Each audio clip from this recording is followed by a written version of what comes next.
Venho para apresentar para vocês o vídeo aí que é, na verdade, o resultado de um curso que nós tivemos, que foi uma oficina sobre os cuidados com artes sacras.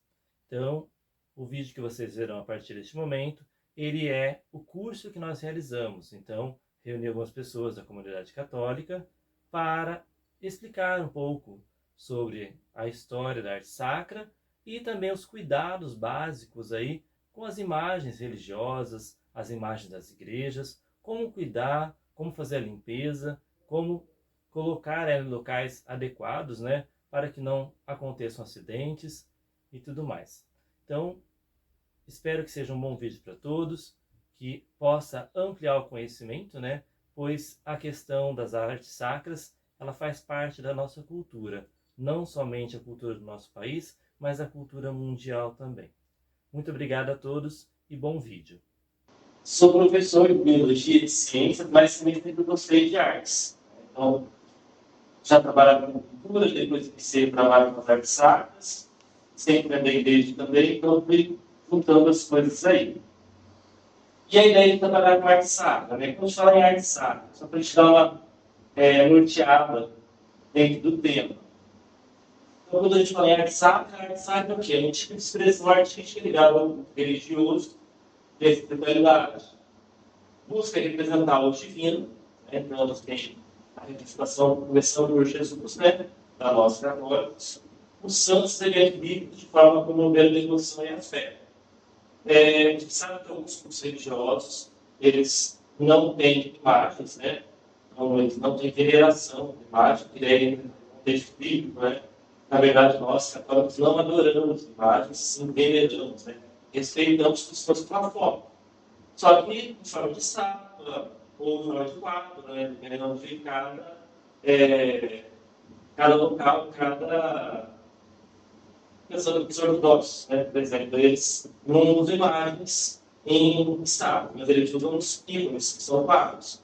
Então, de acordo com a crença e a espiritualidade, né, vinculada naquele grupo, eles acabam tendo essas modificações. Algumas igrejas evangélicas eles utilizam a cruz, né, dando Cristo, mas eles não têm imagens. Mas não deixa de ser uma arte sacra também, independente de não ser católico.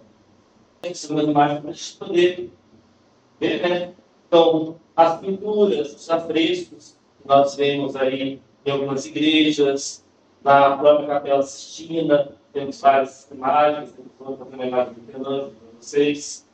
Os quadros, que vêm já no período do Renascimento, no período do Império, né, no Brasil, várias delas também pintadas, sem contar na Europa, né, vários artistas aí que fizeram várias igrejas aí com telas, afrescos. Temos a arte daí nas imagens, que eu trouxe mais para você também. Temos as imagens do estilo barroco, as imagens de madeira, depois as imagens de gesso, né? São as mais comuns. Mas são as mais diversas formas de expressão artística aí dentro dessa questão da arte sacra. Pensando aí nessa questão da história da arte sacra, nós temos as raízes na antiguidade, as primeiras representações religiosas aí. Então, já as civilizações mais antigas já têm aí sinais, né, dessas artes. Então, mesmo inclusive em paredes, depois retratos em telas, madeira, de madeira, e depois começa daí as peças esculpidas. A arte sacra no cristianismo, ela vem florescendo na Idade Média e no período do Renascimento, que é a era das artes do Renascimento.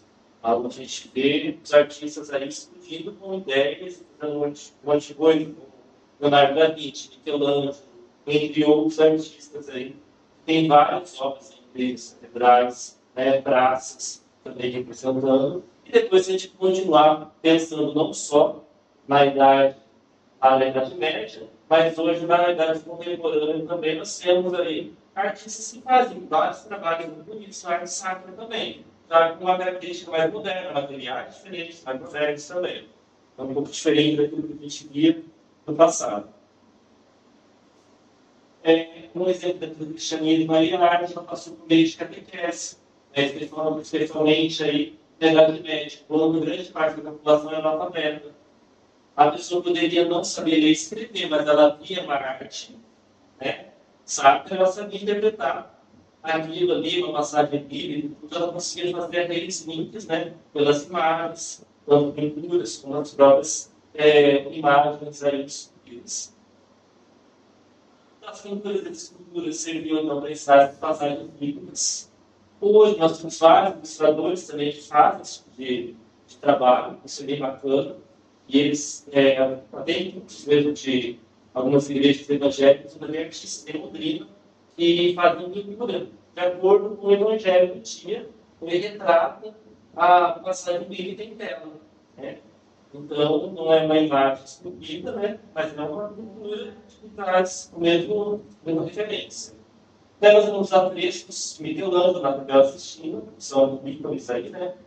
Então, entre a função da arte e da religião, tem várias histórias, né, de Michelangelo fazendo as pinturas, sempre ligado com a bispo, ligado com os padres, daí ele ficava com raiva, ele retratava eles com caras de demônios, quando ele gostava, ele retratava um cara de anjo. Então, tem várias histórias aí, né, lendas que se fundam dentro dessa questão da própria arte de Michelangelo, para retratar tudo aquilo mesmo que ela assistiu, que foi feito vários anos também. Aqui um dos grandes ícones aí da pintura, uma pintura que eu gosto muito, que é a tela que representa a criação, né? Na verdade, é um afresco. E que, se a gente perceber, Deus está dentro do céu. Né? Deus está ali no comando. Né? E ele está dando auxílio para Adão.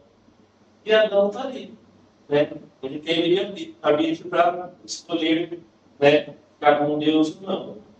Então, foi uma pintura muito icônica do Michelangelo, que ela vai começar até hoje na comunidade, né? Cerca de 500. Dentro dessa contextualização para vocês, para a gente poder se localizar no espaço, nós vemos aí, então, os principais tipos de arte sacra. Então, as principais formas de arte sacra incluem pinturas, esculturas, os símbolos, os vitrais, arquitetura religiosa, objetos litúrgicos também, né? A dona Clarice trabalha na igreja, eu já vi ela várias vezes lá, fazendo a parte de ilustrar, né, as âmbulas, os cálices, castiçais, o líquido de incenso, né? Ou seja, são materiais religiosos, religiosos, mas não tem nem o caráter artístico, né? Porque além de ele representar o ritual sagrado, ele também tem toda uma arte ali, né, no contexto. Não é uma coisa feita de qualquer jeito. Ela tem um simbolismo, né, representar Cristo, representar Deus, mas, ao mesmo tempo, ela tem toda essa artística ali junto, né? Então, tem toda essa questão da devoção do culto religioso que tenta estar ali envolvido. Seja tanto para usar o altar, para fazer a ornamentação do altar, adornar espaços onde é feito iniciado. Temos pessoas ainda que têm nas suas casas aqueles altares, né? Tem pessoas mais antigas que elas têm altares mesmo na casa, não é só uma mesinha, né? Então tem aqueles famosos oratórios, onde eles colocam as imagens de família também, né? E as pessoas elas não têm essas imagens, às vezes, não só pela questão da fé, mas por toda uma história de família, né? Então todo um apego ali que tem. Quando eu vou fazer trabalho de restauração, recultura, às vezes a pessoa ela vem trazer para mim e fala assim, foi da minha avó, da minha bisavó, né? Eu não quero levar no cemitério e jogar fora. Porque as pessoas têm o costume de pegar imagens, às vezes quando quebram, não está desgastada, e levar no museu e deixar lá o tempo resolver, né? Então as pessoas trazem e daí podemos fazer toda a recuperação da pessoa. E sempre sai feliz, né? Porque vai ter por mais tempo lá na casa e renova, né? Então toda aquela memória que nós tínhamos também. Então a questão de trabalhar com a arte sacra é ter o respeito também, né, da memória das pessoas, né, que foram donas daquela peça e das pessoas que estão confiando também no trabalho da gente. Pensando nisso, deixa eu colocar uma questão aqui de uma imagem.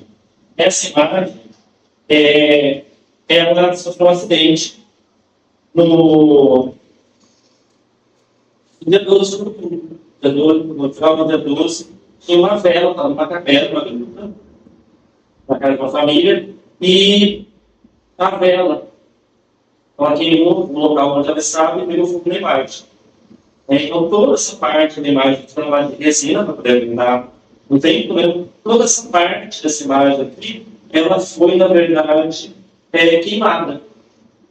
Daí a família me procurou, o sindicato, né? A família procurou para ver o que poderia fazer. Porque ela já estava, na verdade, bem explorada com o sol, né? E daí eu comecei o processo. Não consigo fazer pronto para vocês que ela está em fase de pintura agora, mas toda essa estrutura aqui eu refiz. Né? Então, às vezes não fica totalmente igual, porque como é uma peça de resina, ela é feita em molde. Né? Ela é uma peça que foi esculpida que nem o gesso, também é em molde, né? Mas o gesso é mais fácil para moldar. E a resina não tem material que dá para fazer isso igual. Então a gente tem que usar materiais que se assemelhem a resina para trazer o mais próximo da realidade que é. Então a ideia foi tentar representar o mais próximo para eles não terem que desfazer da imagem. Porque, como a professora falou, ela falou que as pessoas passam na frente da casa dela e param para rezar na frente. Então, é uma questão da devoção que se criou ali da própria vizinhança passar, né, para fazer essas orações. Então, a pessoa não tem que se desfazer. Ela está na área de cultura, aí depende de estar totalmente na linha. Sincero. Então, o trabalho, né, da arte sacra é que nem vitrais. Tem vários lugares que nós temos vitrais. Né? Na igreja, presinha, na outra, nós temos vitrais, são vitrais recentes, né? São vitrais que não foram feitos aí, em caráter histórico, junto com a construção da igreja. Na cidade de Porã, nós temos vitrais que já vieram junto com a construção da igreja, foram aí refeitos, algumas partes deles, e outras cidades também. Né? Quando a gente pega cidades mais antigas, os vitrais aí são centenários. Né? Então eles têm que passar por uma conservação também. Né? Por ser vidas, eles quebram, eles eram feitos com chumbo, né? Normalmente, eles têm que ser limpados. Então, mesmo que são um vitral, ou aqueles afrescos, né, na parede, aquelas pinturas feitas em parede, ou no teto das igrejas, elas também precisam desses restauros de tempo em tempo. Né? Então, basta tempos aí que a gente fez essa televisão, né? E eles foram fazer um restauro numa imagem, começaram a limpar a imagem, descobriram outra imagem por baixo da tela. E foram pintando sobre aquelas imagens. Aí a gente chega lá, eles começam a fazer todo um resgate histórico também, e descobrem que ali, séculos atrás, tinha sido feita uma outra pintura. Uma história curiosa, que eu fui fazer uma limpeza. Então, na imagem que nós temos aqui, que é uma réplica da imagem que veio lá no pé, Nossa Senhora da Conceição. E essa imagem, ela foi repintada várias vezes. Sempre de uns 12 anos atrás, mais, eu peguei ela para fazer uma nova pintura. E essa imagem estava mais tinta. Mas na hora que eu comecei a fazer a limpeza, daí eu achei um carocinho de Portugal, um carocinho ali. Né? Inclusive, eu descasquei que tinha uma tinta dourada embaixo. Eu falei, agora eu vou matar a minha curiosidade. Catei uma agulha, pinça e pano. Ela fazendo um tiro, fazendo isso. E quando eu tirei toda a tinta, na verdade, ela era uma réplica, né, da imagem que veio. A imagem de madeira que fica guardada na paróquia. Então, com o passar do tempo, as pessoas, para não ter a técnica, né, de fazer os oramentos ali, foram pintando de qualquer forma, né, foram criando, inovando, talvez, faz muito tempo, mais de 40 anos na igreja. E com esse passar, né, do tempo, ela tem uma outra caracterização, tanto que a própria capa dos olhos dela foi tampada com ferro, era pintada por cima.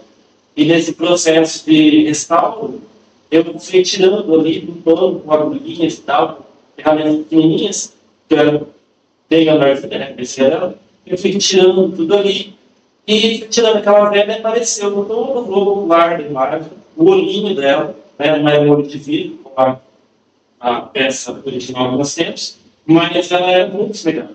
Os dedinhos dela são todos perfeitos, né? E eles estavam cobertos com muita tinta. Então, eu consegui tirar daquilo, daí eu fiz a pintura, fiz todo os desenhos, né, que são fotografiados de novo, melhorar, reconstruir a lua dela que não tinha, né, os pés, então estava escrevendo a outra. Então, é um trabalho que demanda tempo, né?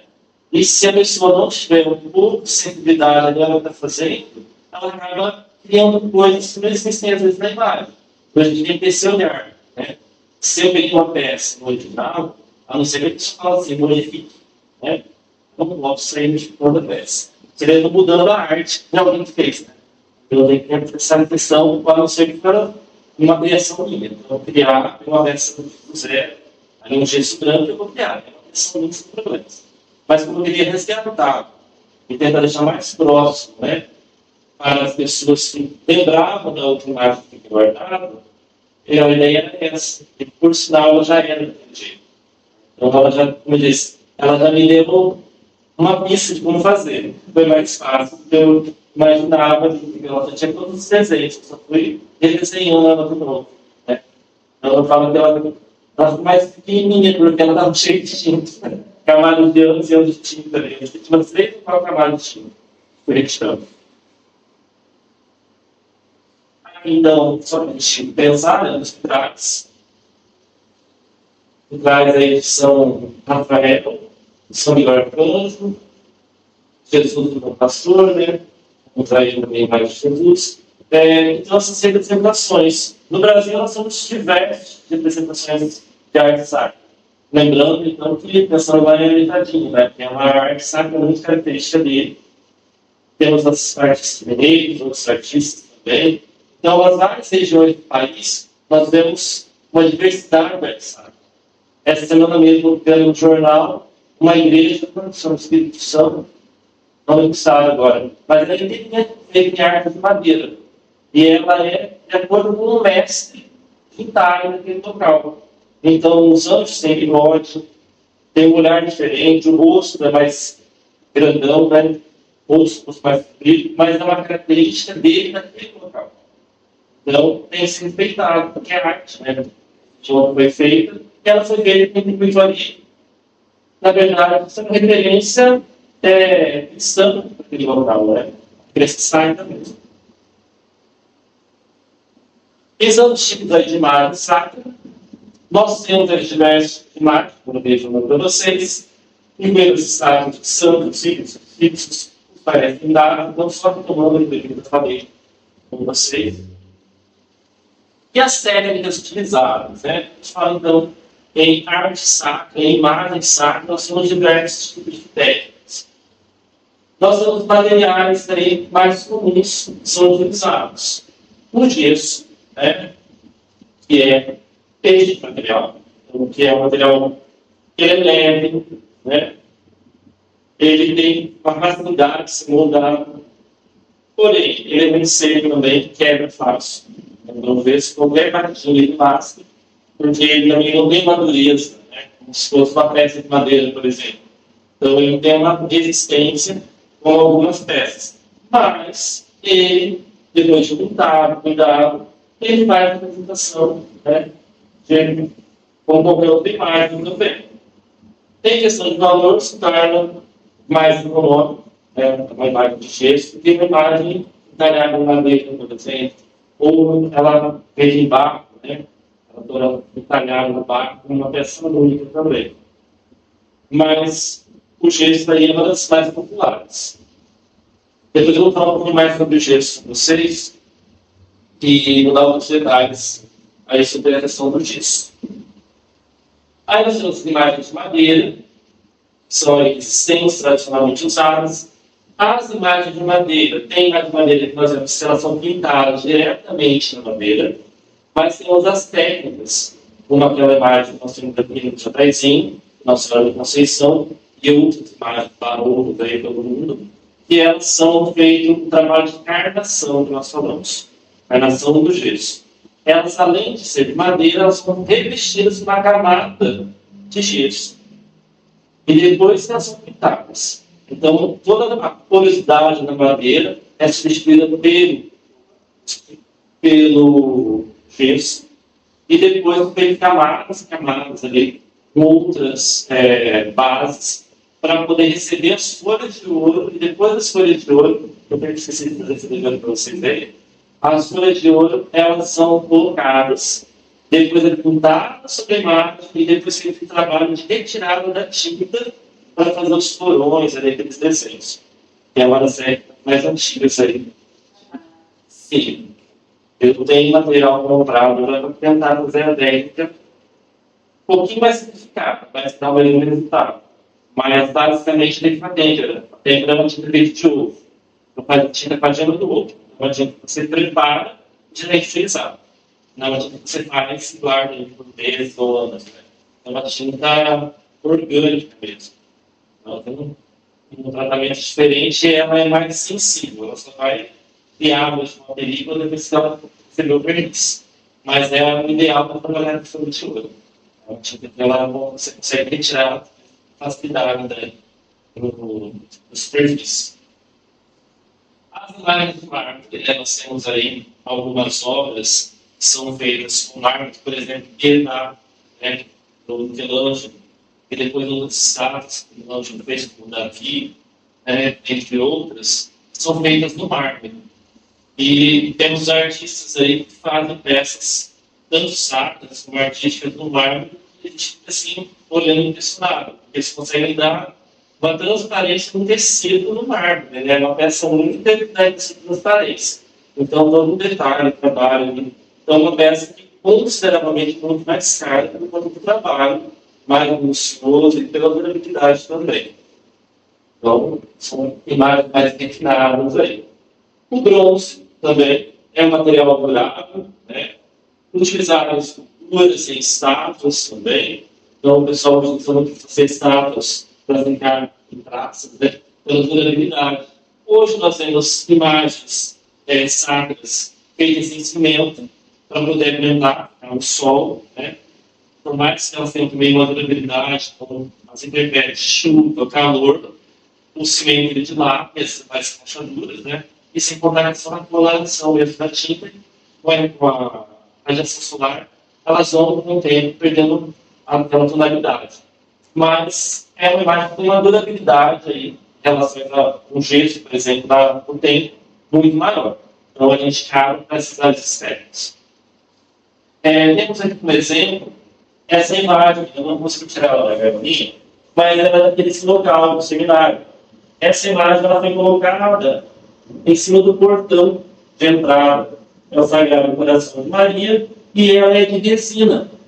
Só que ela ficou no sol, exposta diretamente no sol. E ela está secando, ela está descascando, ela tinha uma pintura relativamente boa, né? Todo o trabalho artístico feito nela muito bonito, mas ela ficou no sol, ela é uma imagem para ficar no sol. Então ela não tem uma resistência para ficar juntando o sol. Né? Eu fiz um restauro de uma imagem para uma igreja de Biporã, uma imagem de resina, e ela ficou muito bonita porque eu utilizei tintas para durar mesmo no tempo, assim, com o sol. Usei, na verdade, o material que os grafiteiros usam para fazer os grafites. Eu pensei que dura muito tempo. E lembrei do trabalho que eles fazem. Então, fiz todo o cuidado com a imagem, né? A parte de selar novamente, tudo, e fiz a pintura. Ficou muito bonito, só que ela ficou numa redoma de acrílico, pegando o sol da tarde. Então, a coloração dela não desbotou. Só que daí a tinta começou a trabalhar, porque a própria fibra, ela, por conta do muito calor, ela trabalhou. Então, ela apareceu algumas rachaduras ali, né, estragulados, por conta disso. Então, é uma imagem que não deveria ficar tão exposta no sol. Até hoje ela está lá sem nada, agora no sol, porque quando você compara na época, você deixa ela no sol, a gente poder ver como ela vai ficar, qual vai ser a reação dela agora sem a redoma, para a gente fazer uma nova restauração dela. Mas, então, são materiais que às vezes eles não podem estar diretamente ao tempo. Por mais que falam que pode não ter, mas o sol hoje está muito mais forte na condição. Então, materiais que estão trabalhando. Os vitais aí também são técnicos utilizados. As características materiais. Eu vou começar a falar para vocês o gesso. Então, tem fragilidade, textura e propensão à umidade. O gesso é muito interessante. Porque se eu pegar e penetrizar toda essa peça de gesso, pintar ela inteira, pintar ela até debaixo inteira, ela vai ficar bonita quando fizer entregar para o cliente, vai estar uma peça ótima. Só que com o passar do tempo, ela pode começar a fazer bolinhas ou começar a descascar. E a pessoa fala assim, o que está acontecendo? Né? Não lavei, fiz nada, a imagem está... Por quê? O gesso ele vai absorver toda aquela água da tinta, que é tinta, tem água, né? Toda aquela água da tinta, ela evaporou. O gesso absorveu. Mas como ele absorve, ele tem que fazer o quê? Ele tem que ter algum ponto para ele fazer com que essa água ela vai evaporando com o tempo. Se eu selar tudo, vedar tudo, ele não vai ter por onde essa água sair. Né? Então hoje, depois de pesquisar, em alguns cursos também, né? Hoje eu já não faço mais toda a selagem embaixo da peça. Eu deixo sempre um círculo, porque essa peça não precisa respirar. Né? O gesso é um material poroso, que ao mesmo tempo ele absorve, como se fosse uma esponja, né? Ele absorve a umidade ali, e ele precisa soltar essa umidade para algum lugar. Né? Não é que ele vai crescer na mesa, ele vai manchar a mesa, vai evaporando com o tempo. Mas ele tem esse processo de secagem dele, diferente se você lava a peça inteira. Então, quando eu vejo gente indo lá, o gesso, está seca a peça. Mas ele não está tudo seco. Tanto que a gente, a pintura que eu faço hoje, tem que esperar pelo menos umas 24 horas para poder dar uma conta de novo, para poder passar um verniz também. Na pressa, né? Eu fico subindo na pressa correndo e acontece daí depois dá problema. É aquelas imagens que o pessoal traz de País do Norte. Eles fazem em série. Como eles fazem em série, eles vão esperar a secagem do gesso. O gesso demora uns 7 a 15 dias, dependendo do local. Se ele estiver para secar, do jeito informado. Você pega ele para seco. Mas a gente só vai saber se o gesso está seco se você colocar a mão em tira quente. Pode colocar a mão, se você escutar, relativamente quente. Ele não é gelado. Quando a gente pega uma peça de gesso recém-retirada da forma, ela é pesada e gelada. É muito gelada. O peso não tinha observado, é gelado. Isso, ela fica gelada, porque ela está cheia de água. Então ela tem que evaporar essa água para depois poder receber o tratamento da pintura. Sim, porque às vezes eles pintaram, né, eles fazem ali sequências, peças, eles não ficam esperando, né? As peças secarem, eles acabou, eles vão fazer, aí já mandam a pintura em cima. E com o passar do tempo elas vão começar a descascar. Né? Vai descascar ou começa a esfarelar também, dependendo do local onde fica o gesso. Então o gesso é um material bem interessante. Aqui eu tenho uma outra imagem, mas é difícil, tá? Você imagina uma senhora que vai se interessar e o filho dela não tem que fazer o restauro. Então, eu estarei restaurando agora nos próximos dias. Ela, na imagem, se você olhar embaixo dela, você pode notar que ela está toda porosa. Está parecendo uma pedra pomba já. Por quê? Com certeza o local onde ela ficar vai pegar umidade. Né? Então, se a imagem disso ela pega a umidade, ela vai fazendo isso. A água vai correndo. Então, às vezes, está perto de um vaso, de molha, cai água, alguma coisa. Você nem está no tempo. Ele vai absorvendo a umidade e ele vai corroendo. Normalmente é a base. E depois vai se dando o resto da peça. Então, essa peça que vocês acham que tem implicação?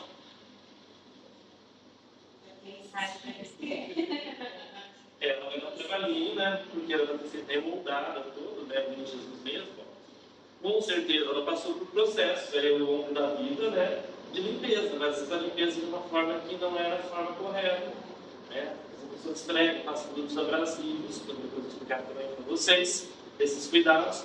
E esses produtos abrasivos fazem o quê? Eles vão retirando as camadas de tinta, né? E sem contar o próprio vento, o oxigênio, que vai oxidando, o sol. Então, tudo isso aí vai fazendo com que a peça ela crie, né? Aí, os defeitos, as esfoliações, batidas e tudo mais.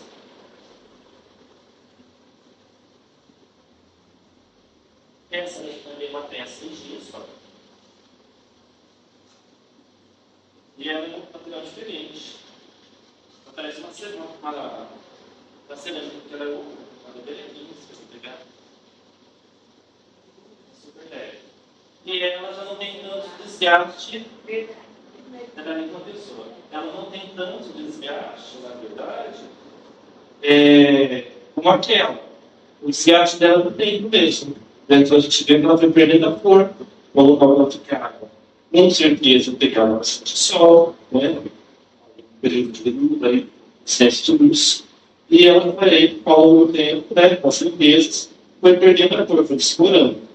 Mas ela não tem os desgastes também. E até o tipo da verdade da escultura favorece ela não ter tantos tipo de avaria, porque ela é mais lisa. Né? Se pegar uma imagem cheia daquele estilo, ali, você vai perceber que com o tempo ela vai ficando mais estragadinha, porque tem mais locais, né, para bater, explorar.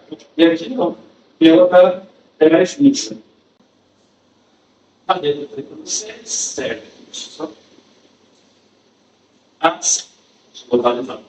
A resina. A resina, então, ela tem uma alta durabilidade e resistência a impactos, não a fogo. O fogo destrói. Então, é mais fácil uma imagem de gesso ela pegar fogo, ela não se vê tanto, ela pode até trincar. Então, a resina ela é como se fosse um plástico, né? Então, ela vai queimar mesmo. Aqui tem uma imagem de resina, que vocês verem, aqui a Maria passa na frente. Então, uma estrutura de resina no céu de São Paulo. E ela é sólida. A resina ela tem uma durabilidade ótima. Só que se ela cair, ela quebra. Se ela quebrar, dependendo do jeito que ela quebrar, a gente não consegue fazer a solda dela. Ela não solda como o gesso. O gesso tem diversos materiais que você consegue trabalhar com ele. Já a resina não. A resina às vezes quebra, nossa, se você tivesse resina para restaurar, não tem muito o que fazer. Como essa daqui é sólida, às vezes eu consigo fazer com que ela solde novamente. Agora, quando ela é oca, como aquela imagem que nós apareceu, se ela fosse resina, quebrasse, eu já não conseguiria fazer esse mesmo trabalho. Porque ela tem uma superfície muito fininha. Então não dá liga, você vai fazer a colagem. Tem lugar, tem certo queijo, né? Ela tem uma outra textura, outra resistência, diferente do gesso, né?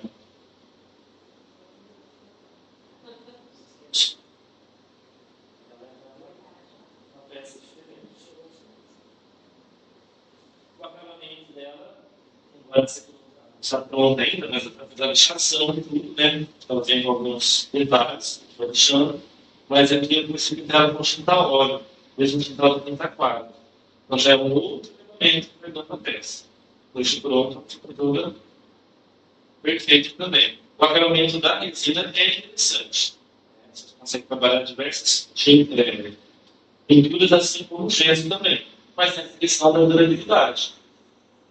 Se você tiver cuidado no local, fazer tudo certo, vocês é uma peça que tem por muito tempo. Então, é interessante. Tem essa outra peça aqui, de resina. Então, a resina, como que eles fazem a peça? Alguém, o escultor, vai lá, faz a escultura na madeira, mas normalmente é feito no barro esculpido. Depois eles fazem a forma de alginato, que é tipo um silicone, né? Eles fazem a forma de alginato, colocam aquela peça, daí depois eles se informam ela e fazem o molde. Depois que eles fizeram o molde, daí eles vão despejar a resina ou vão despejar o gesso e vão fazendo as imagens. É assim que procede. Então eles fazem imagens em série. Daí os artistas vão fazendo as pinturas de acordo com o gosto, de acordo com as suas técnicas aí. Essa daqui é uma imagem de Nossa Senhora do Apocalipse. E veio lá de São Miguel Arcanjo. Logo que eles abriram o santuário, uma das primeiras imagens que chegaram lá, foi o Barro do Zé Pombo, por exemplo. Presente que eles conseguiram fazer outro, daí conseguiram. Não foi um trabalho, a parte longe, daí ele do presente. A fibra de vidro, para vocês, a fibra de vidro é extremamente leve. Ela é mais que você uma imagem grande assim você consegue pegar sozinho. Vai vir. Porque ela é outra, é uma material leve. Aguenta, né? Tem uma resistência aí boa. O acabamento dela é uniforme, ela é toda listinha. Então, tem como fazer reparos nela também. É uma peça assim, que é boa de trabalhar. Ela é ideal para colocar fora? Pode colocar, como eu falei. Dependendo do sol, pode vir desgastar como qualquer outro tipo de imagem. Mas, por exemplo, uma igreja, um Cristo para ficar no altar, essas peças precisam ficar elevadas, suspensas, é o ideal, porque ela é leve, né? Então ela não vai causar uns trepeiros na estrutura. Então a imagem ela dá um efeito bonito. E ela também ela garante aí essa questão da estrutura, para ser leve. Então nós temos aí a madeira natural, que tem os seis únicos aí, mas a madeira ela é suscetível à praga. Então, se eu tiver uma imagem de madeira e eu tiver um local que tem cupim, eu vou perder a imagem. Né? Eu até deixo tirar fotos para vocês, vocês conhecem. A imagem que nós temos lá de São Sebastião, ela está toda com milho de cupim embaixo. Né? E várias imagens chegam para mim, normalmente, com cupins. Eu recebi uma nossa cabeça grande, esse tempo atrás, e quando eu comecei a mexer na imagem, ela estava toda com milho de cupim por baixo, a base dela, né? Mas o cupim estava no gesso. Eu tive que passar veneno para depois poder mexer. Comecei a mexer com isso, isso. Já fazia anos que a pessoa não tinha mais cupim. Então, deve ficar ovos ali, e eles depois de começaram a cupim de novo ali no meio. Então, tinha que fazer um tratamento na própria peça para não ter problema, né? Não ter feito para base, tudo mais. Mas, no caso, aí as técnicas de criação, para fazer alguma coisa com vocês, que é o processo de modelagem de materiais, né, para criar várias formas. Como eu falei, o pessoal às vezes faz de barro e depois faz as formas para poder criar de série. O encaminhador, no caso da madeira, ele faz de entalhe uma peça única. Ele vai fazendo peça por peça. Né? Diferente, aí quem trabalha com gesso de série e assim de série. É um trabalho um pouco diferente. A pintura é a aplicação de um pigmento para criar as imagens, tanto numa parede, tanto numa imagem. Né? Então, vocês podem aí ver diversos tipos de pintura. Tem pinturas mais bonitas, pinturas um pouco diferentes, se não gostam, mas a técnica em si é a mesma. Né? É o uso de pigmentos, e esses pigmentos aí vão dando as formas que a gente vai ver. Né? E vamos gostar, dando as pinturas, e assim acontece. O douramento é a aplicação de folha de ouro para decorar e realçar detalhes. A folha de ouro é um material mais minucioso para mexer. Né? Temos a folha de ouro artística, que é o que a gente costuma usar mais, que é material para película fininha, né? Mais fina que a pele da gente, tanto para manusear ela. Normalmente passa talco na mão, tem umidade da pele e faz a grudar na mão. Tão fina que ela é. E tem a folha de ouro daí com lápis, que daí elas são bem mais caras, mas são utilizadas. Então, os artistas renomados aí, ou se a pessoa, ou alguém quer uma peça e tem condições de pagar por aquela peça, daí é feito uma folha de ouro autêntica. Só que um custo mais elevado, né, do material. Mas temos os pigmentos dentários, no caso a purpurina, que daí ela é colocada adicionado a goma laca ou a vernizes, né? E ela é um efeito também de douramento ali na peça. Então, daí temos N técnicas. Hoje a indústria de tinta mesmo ela tem vários tipos de materiais para douramento, né? Tintas douradas, mais diversas. Essa imagem aqui, por exemplo, essa imagem eu fiz ela com folha de ouro. Eu vou mostrar para vocês a parte da limpeza que eu vou fazer dela. Eu fiz com folha de ouro. Todo esse dourado dela é folha de ouro. Como é uma folha de ouro que ela não tem pilares, é uma folha de ouro original, com o tempo ela pode oxidar. Mesmo estando envernizada. Nosso verniz, né, ela pode oxidar com o tempo. Os douradinhos aqui são feitos no pincel daí, com purpurina. Mas esses detalhes maiores são utilizados aí, eu utilizei na época, a folha de ouro para fazer o douramento também. Ela forma uma nova característica. Então é bem difícil mesmo. A exploração mesmo Eu falei que não percebe diferença da tinta e pintura. E vaza depois da peça. Então, essa mostra que eu falei, né? Então, a Pietà é uma obra aí muito famosa do Michelangelo. Em qualquer lugar que chama Pietà, o pessoal também é que a imagem da Virgem com Cristo. Pós a tirada da Cristo. E pensando aí no Brasil, né? Então, Nossa Senhora Aparecida, aí elas são representadas de mais diversas formas. Então, nós temos vários tipos de imagens parecidas. Né? Então, você trata a mesma imagem, mas com artes diferenciadas. Né? A própria imagem que foi achada lá no Rio, com o passar do tempo, ela tomou um formato diferente após ela ter sofrido aquele ataque, né? E ela ter sido despedaçada. Então, a estrutura mesmo dela, da parte do cabelo, que era curtinha, ela foi ampliada, né? Para poder dar estrutura e tudo mais. Temos os facsímiles, nós chamamos, que é a imagem que seria igual, idêntica, né? A imagem encontrada no Rio. Então, ela não tem um ano, como nós temos um ano colocado depois. E agora, pensando na questão da conservação, né? Que é uma parte um pouco mais prática aí do trabalho. Então, a conservação preventiva, o ambiente de conservação, condições ideais de temperatura, umidade e iluminação. Então, se eu colocar uma imagem no sol, com o tempo, parte dela às vezes vai ficar explorada e outra parte dela, onde não pega o sol, ela vai ficar com uma coloração mais viva, mais bonita.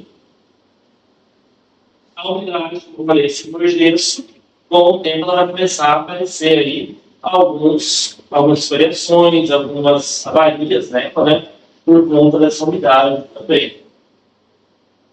Temperatura também é um dos fatores, muito sol, calor. Os cuidados aí desse manuseio das imagens, né? Então, as técnicas adequadas para manusear e transportar as imagens sacras. Por isso que eu queria, pessoal, da igreja tivesse sido mais pessoas aqui, né? Por que, pessoal? Montador, né? Às vezes está na missa, transporta imagem para lá, transporta imagem para cá, né? E eu chego lá e estou observando que as imagens estão tendo mais esfoliação, vai perdendo a coloração em alguns pontos, porque a nossa mão, ela tem um suor, ela tem uma certa acidez, né? E vai ficando, né?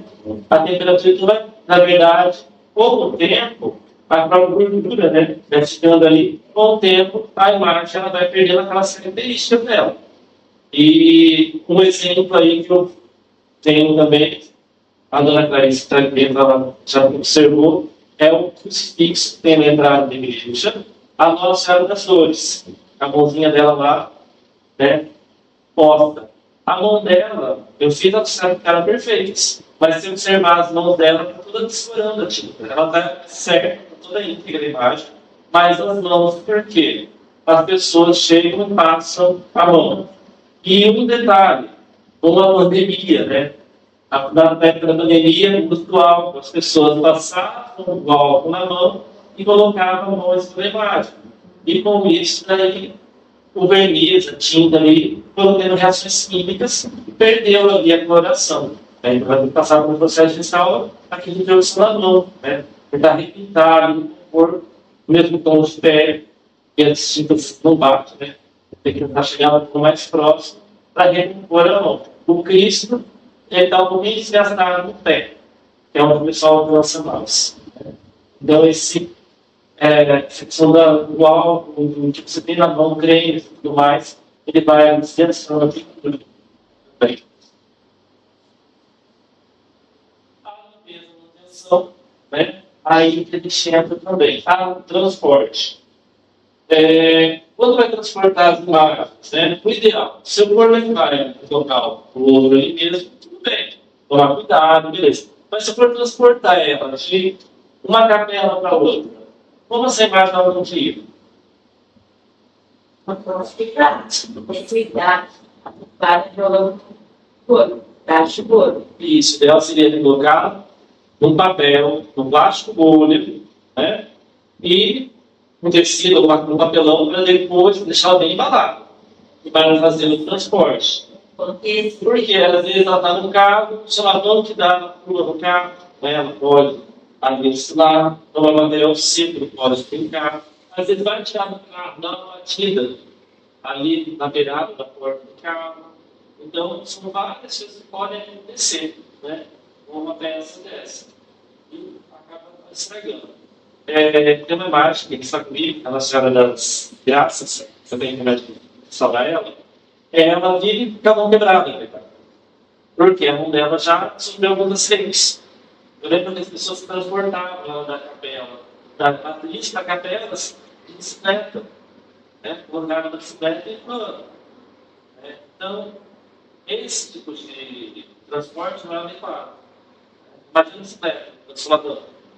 E às vezes você não tem estrutura para isso. Né? Uma borracha, uma plástico, um material seco. E com o tempo vai estragando. As pessoas às vezes vão rezar pedindo na mão do santo. E com isso também. Então, só que como é uma questão de expressão de fé, é muito complicado pegar aquela pessoa não coloca a mão. Eu ia falar assim, e aí, coloca a mão, não coloca a mão. O ideal seria olhar, venerar, sem ficar passando a mão. Mas é uma coisa do próprio ser humano tocar. É que nem quadros. Se a pessoa vê um quadro, ela não se contenta olhar o quadro, ela tem que passar a mão. Se você pensar em uma Mona Lisa lá no Louvre, por que ela está toda uma redoma de vidro? É só porque ela é importante? Não, é para poder manter a conservação dela também. Porque se deixar ela livre ali, as pessoas vão querer colocar a mão. Né? Por mais que tenha a cordinha, sempre vai ter alguém que vai vazar a cordinha e vai lá colocar a mão. No vidro acontece essas coisas, né? Ali já jogaram até sorvete no vidro. Então, tem todo cuidado com essas imagens, né? Os andores, quando vai colocar nos andores. Então tem Isso é importante, porque aquelas portas da igreja lá, eu já imaginei derrubando. Sim, eu já vi imagem pulando do andor, né? Porque não foi bem presa e elas caíram, né? Caiu na mão do padre. Quando foi rápido, pegou.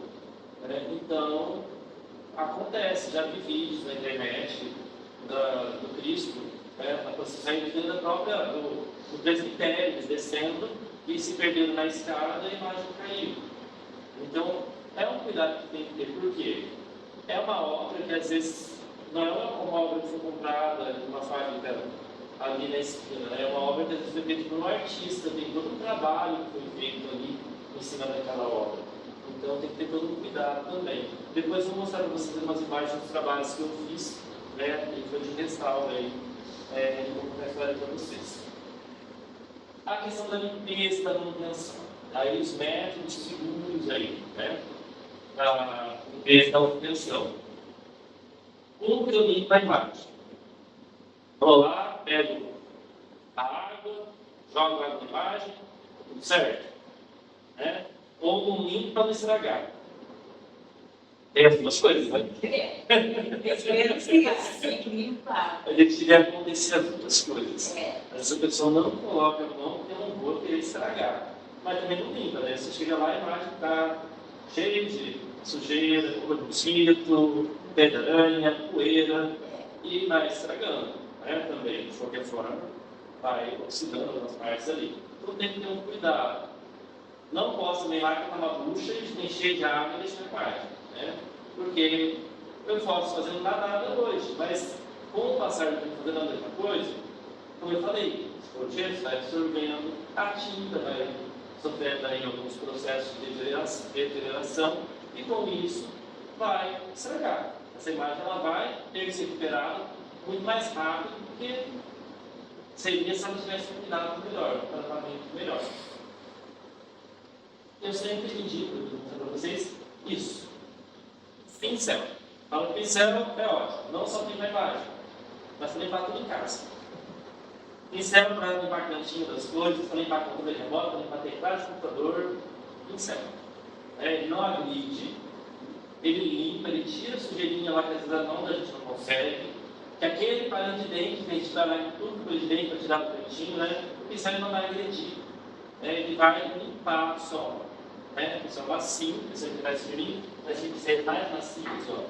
Eles, eles vão fazer o quê? Eles vão tirar aquela sujidade ali, primeira poeira, né? Depois passa um pano úmido, né? Não um pano molhado, mas um pano mais umedecido, às vezes pelo do local com detergente neutro, outro paninho quase seco e está feito o processo de limpeza.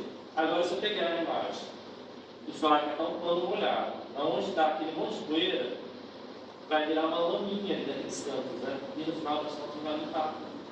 Então, a primeira coisa é com a imagem seca, depois a gente vai fazer ali, eu faço a limpeza com o pincel.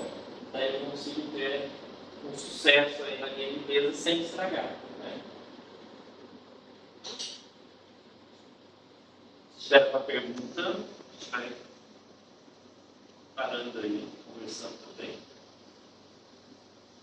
Os cuidados gerais que eu falei para vocês, o controle da umidade, da luz, temperatura, o armazenamento, transporte seguro, que agora há pouco, a proteção contra umidade de locais tropicais. Nós moramos num país que fica onde, né? América do Sul, e é um país tropical. Horas, está tudo seco, daqui a pouco chove um monte, né? E essas imagens, elas vão absorver a umidade. Seja imagem de madeira, seja imagem de gesso, elas vão absorver a umidade. Então elas necessitam cuidado. As telas, tem um quadro aqui, mas a tela, se eu pegar aqui um dia como hoje, está muito quente, a tendência, se você colocar a mão no quadro, a tela está bamba. Se pega uma semana de chuva, você bate na tela, parece um pandeiro. Por quê? Elas são feitas de fibras naturais, algodão. Conforme pega a umidade, o algodão encolhe, a tela estica. Conforme esquenta bastante, acaba a umidade, o algodão fica morno, fica molenga, né? A tela fica bamba. Então tem telas que elas têm umas sintonías que elas são reguláveis para fazer esticar o bastidor. Daí ela estica, ela fica muito bamba. E nós, como não temos toda a tecnologia, normalmente, quando aqui está um quadro que está muito mole na tela, a gente vai lá e joga água nele, daí a tela estica. Aí você consegue desenhar, tá? E daí vai fazer o processo dela. A proteção contra pragas como cupins, como eu falei para vocês agora há pouco. Então, temos que observar bastante. Porque aqueles mosquitinhos que o pessoal fala, aleluia, né? Acabou de chover, na verdade, regular de cupim. São os cupins alados. Então, parecem as formigas, né? Mas são cupins que eles têm asinhas. E eles vêm e perdem as asinhas, vão embora. Eles vão achar um canto aí e vão fazer os seus ninhos. E com isso eles vão procurar comida, né? Para levar para a rainha. E é onde a gente vê a deterioração das coisas, né? De várias estruturas aí, de madeira, até do próprio cimento, né? Nós temos aqui aí já momentos se adaptando ao que tem, né? No MDF, por exemplo, você não vê cupim no passado em MDF. MDF é resina, tem química. Os cupins estão com MDF. Então eles estão evoluídos, eles estão se adaptando com o tempo. Não tem mais essa dose pura, tem ela misturada, não vai ser aqui mesmo. Então tem que cuidar também aí com o cupim. A questão da temperatura, né? Manter aí em torno de 18 a 22 graus. Hoje estava quanto? Estava em 34 da tarde, mas estava com a sensação dos 40, né? Estava ardendo o sol. Então imagina a imagem lá no sol, né? Ela estava fritando no sol, né? Porque além de tudo ali na tinta, tem verniz, ela tem substâncias que estão ali, vai ficando pelo sol, vai chegar um tempo que ela não vai dar conta, ela vai perder a cor e tudo mais. Não tem filtro ali suficiente, né? Para ficar no sol. A umidade, vamos lá, de 45% a 55%. Iluminação, evitar a luz direta do sol e usar a iluminação filtrada, aquela iluminação que seria aí para tratamento, para evitar bactérias e outras coisas nas peças também. Não sei se vocês já viram, peça de gesso no fundo. O gesso ele funda também. Então vai ficando aquela umidade, vai ficando fungado. E para fazer o tratamento, pegar uma imagem que está cheia de fundo, eu tenho que pegar uma substância, uma solução, na verdade, com água, com água. Mas eu faço o quê? Borrifo a peça toda ali com lápis secundário e coloco ela no saco preto ali e deixo ali uns 2 dias. E aí eles vão de bom tempo. Eles não gostam de água sanitária, né? Então eles vão morrer. Daí eu consigo depois começar todo o trabalho de recuperação da peça. Eu nunca peguei uma peça pingada, eu peguei uma peça outro, mas inteira, né? Com toda a base, pegada não. Mas a técnica seria essa. Então tem, né? Tem. Uma peça está lá na igreja, ficou lá no depósito guardado, eu cheguei, ela está toda cheia de fundo.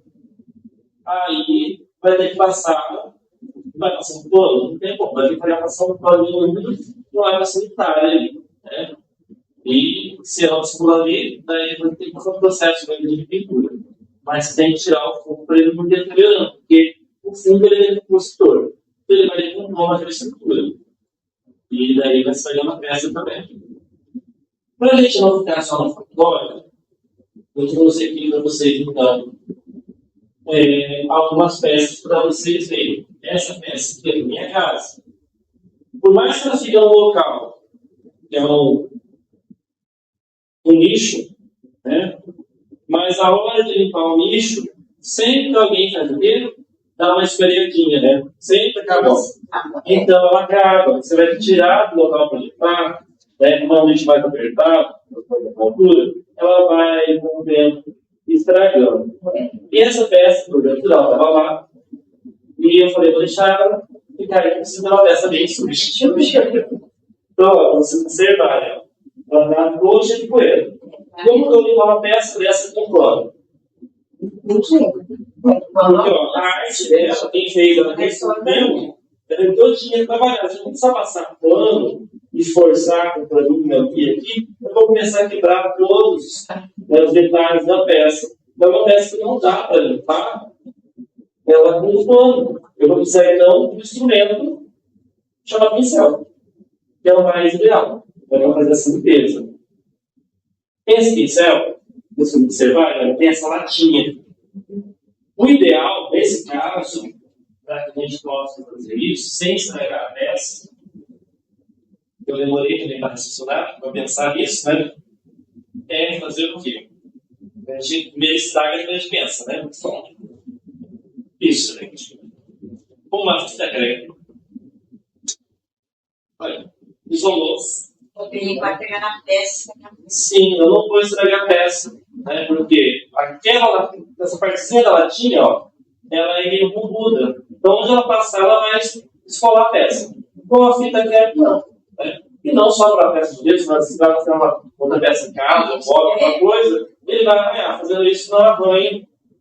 Né? Então, é uma técnica aí simples, né? Que vai garantir que a peça não estraga. Hoje, quando eu fui comprar aqui, né, para vocês, dá uma olhada, já consegui achar pincel de plástico. Né? Porém, ele tem um monte de desenhos aqui. Ó. Também pode acontecer. Mas ele já vai estragar menos que esse. Né? Então, o pincel de plástico também posso fazer a mesma coisa. Passar a fita, nesse caso, só para garantir que essas partes que estão juntas aqui não venham estragar, né, a peça. Mas aqui, vocês devem observar, ó, só a gente, ó, passou o pincelzinho, então eu já vou tirar aquele excesso, né, da poeira que está. Mas eu vou limpar uma peça dessa com o pincel e minha alergia. Aí, a solução da massa. Porque a poeira tem limite. Sim, tem limite. O ideal, então, faz o processo com massa, né? E a gente consegue, né? E tirando toda aquela poeira dela. Deve ter que entrar. Eu não vou pegar, não, porque vai ter muito. Então, é uma forma de fazer o processo.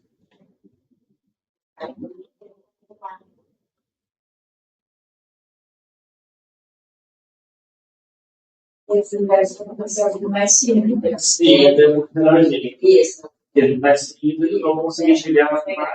Esse é no cheiro. Esse prato é no cheiro. A direção do céu, mais ou menos no cantinho. Ele vai conseguir chegar. Ele vai fazer até mais do que não, porque a peça ele vai conseguir tirar mais do que. Então a gente vai limpando essa peça, né? E às vezes a peça ela está lá suja, ela não tem muito o que fazer. Vai fazer uma limpeza nela, você já consegue melhorar. Uma técnica que a gente pode fazer, uma peça como essa, é um cara que pode passar pincel, limpar tudo, passar o paninho muito longe, pegar, depois utilizar cera. Tem uma cera, que é uma cera microcristalizada, tá? E essa cera, ela faz uma meio interessante, que ele já tem a pontinha nos seus lados. Então ele já vai bem distintinho. E quando eu pego uma peça para restaurar, o primeiro processo que tem que fazer uma peça é limpar. Né? Eu não posso pegar a peça do jeito que ela chega para mim aqui e já ir passando tinta nela. Porque se ela tiver sujeira, se ela tiver oleosidade, né? Uma gordura, resquício de vela, eu vou passar tinta vai começar a descansar com o tempo. Então, o ideal é que eu faça a limpeza dela primeiro, daí eu faço aquilo com o pincel, depois eu venho com pano com detergente, faço um paninho com água morna, um paninho de algodão, e venho limpando essa imagem. Depois que eu tiver feito tudo isso, aí que eu vou começar a reconstituir a imagem, para depois precisar lixar alguma coisinha, lixar, depois passar o fundo e depois começar a fazer o processo de pintura. Então, são etapas. É todo um processo. Que a gente vai aprendendo com o tempo também. De início, quando eu comecei a pintar, eu não queria só passar a lixa e tudo pronto. Né? E não. O ideal é que a gente faça toda a limpeza da peça. Depois de feita a limpeza, se lixar a peça, terminou de lixar, tem que passar um paninho para tirar também aquela poeirinha da lixa. Porque senão a gente corre o risco de reagir com aquela poeira também. Né? E uma coisa interessante, tem peças de gesso que pinta, e dependendo da tinta que está embaixo, você passa a tinta na água, como se fosse uma nata.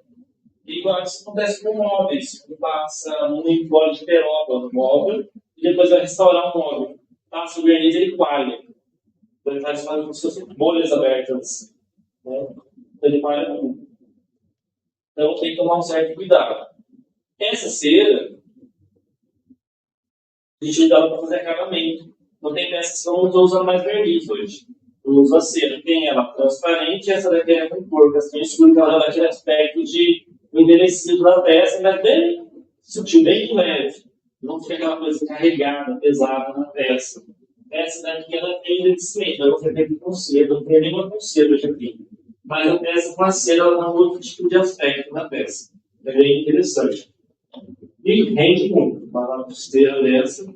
Então, se a peça está incrível, está bonita ali, é só dar uma mantida nela, manter o brilho dela, a sonoridade dela, passa a cerinha, depois vem com o pano ilustrando a peça, com cuidado, né? Não arranhar nada, né? Mas vem ilustrando a peça, ela fica cintilada e ela conserva, porque daí tanto não retém tanto poeira, se cair umidade, água, alguma coisa, que quando a cera não vai estragar, né? Mas e se for restaurar? Se for restaurar, né? A pessoa que vai restaurar, ela vai fazer todo o processo de limpeza, vai usar o detergente. E antes de pintar, a gente vai usar uma outra coisa. Eu falo que ele vem aprendendo. Antes eu usava tinta, quase ficava sem dedo, né? Para fazer a pintura. Hoje eu uso acetona. A acetona é um removedor, não só eles falam que é um removedor de tinta. Então ele agride menos a gente e agride menos a peça. E ele retira a tinta com mais facilidade. Então a gente passa acetona. Embora que essa daqui é removedora à base de acetona. Os restauradores usam acetona pura. Né? Então a gente usa acetona pura daí. Mas ela não é encontrada facilmente também. Vai ter uma restrição também para compra. Mas a acetona ela é utilizada para fazer a limpeza das peças, para depois fazer a pintura. Então é todos os processos de cuidado aí com as peças. Essa imagem, ela está num processo que eu vou começar a restaurar ela também. O que você tem de errado aqui nessa imagem? foi feito nela ao longo do processo. Agora vai quebrar em 3. E foi colado ali no artigo 1. Aí tá diferente, né? Sim, diferença aí. Essa imagem é uma lei de Portugal, tá? Ela veio de Portugal, professora era da família, e ela foi quebrada ao longo do seu acidente, ela quebrou, mas eles tinham um material para fazer a colagem, na época do Lecox, né? Então, quando a pessoa, no caso, só leiga, não sabia, ela não cola e tem o Lecox. Ela tinha uma fita aqui pelo jeito também. O Lecox, ele pode ser utilizado na instalação de gesso? Pode. É o ideal? Não.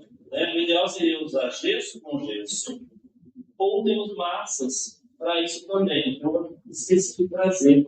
Tem uma massa, tem uma cerâmica fria, que não é o biscuit. É uma cerâmica própria para fazer modelagem. Que a gente utiliza para fazer pequenos reparos também. E aí a gente consegue refazer. Né? Porque o gesso é um material duro. O material duro ele pode quebrar. Naquela imagem eu utilizei o epóxi. Porque é a única massa que daria certo para a resina, que é a massa epóxi. Resina com resina, então dá certo. Né? Então, ela é toda dentro do material seco mesmo. Então, não vai ter problema.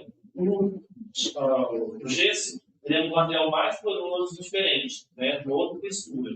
Então, às vezes, ele não dá certo. Nesse caso, dá para fazer uma melhorada do jeito que ela está aqui com o epóxi? Dá. Talvez eu não vou quebrar ela novamente para refazer. Se ela estiver totalmente firme, eu vou fazer todo o desbaste, né, nela, para poder fazer aí, então, o processo de restauração. Então, a ideia é começar a trabalhar com o que eu tenho. Se for necessário, eu vou retirar e vou trabalhar com outras massas para reconstituir ela. Né? Vou usar a peça presa, ela ficar em algum local, pelo visto, mas vou tirar ela, montar a estrutura dela normal. Depois de tudo reconstituído, daí eu vou fazer o quê? Vou fazer a pintura. Mas a primeira coisa que eu vou fazer nela, a limpeza.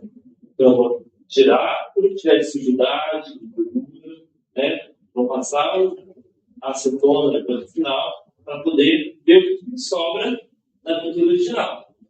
E a partir daí eu vou trabalhar nela. Então, é uma imagem aí que eu considero perfeita, né? Para poder ser utilizada novamente. E ela tem toda uma história familiar do que eu tenho. Né? Então, ela vou dar por outro.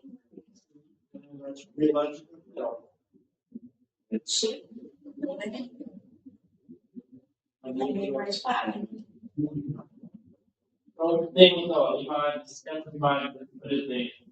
Eu ganhei de uma família, um amigo de Londrina, que mudaram, e daí eu deixei de lá, eu estava com Alzheimer, e aí ele mandou várias peças para mim. E aí ele mandou um presente também. Dá para restaurar. Vou restaurar ele, ou vou doar para alguém, ou para papel, alguma coisa, dependendo do que eu quiser. Mas é uma peça bem antiga, né? Que pegou a pintura, com a característica da pintura. Ela é isolada, aqui embaixo, né? Mas dá para recuperar. Então, uma peça que eu preciso fazer a primeira coisa nessa. Sim. A gente percebe a qualidade, né? O gesso mais antigo, são peças melhores também. E, assim, quando vai comprar gesso, né? Se vocês quiserem trabalhar com pintar gesso, não só arte sacra, qualquer tipo de gesso, é olhar a peça. Né? Olhar as imperfeições da peça, se ela vem quebrada, se ela não vem. Porque a gente compra, quando eu comprei essa imagem aqui, ela veio de fora. Ela veio aqui, comprei ela, veio de São Paulo, ou de Curitiba, não é de São Paulo, Curitiba. Então, elas vêm todas encaixotadas. Você compra e compra várias imagens, não manda uma só. Então, tem que comprar tantos reais lá, imagens, tem lá transportadoras, tem todas embaladas. Então, a gente tem que olhar o gesso, só que, olha, quebrado. Então, eu vou ter um trabalho de fazer o quê? Refazer, né, a estrutura. Então, não é uma peça que eu já vou chegar e vou pintar ela. Eu vou ter todo o trabalho. Se vocês passarem a mão, vocês vão perceber que ela tem rebarba, né? Esse pedacinho. Nós temos várias imperfeições. Não, não percebe também. Daí a gente foi primeiro, antes de preparar ela para poder entregar para o cliente, né, colocar na venda, eu tenho que fazer todo o preparo, todo o cuidado. Então, cuidado com a arte, ele não começa depois de pintar. Ele começa com a imagem crua ainda. Eu também não posso chegar e já passar tinta nela.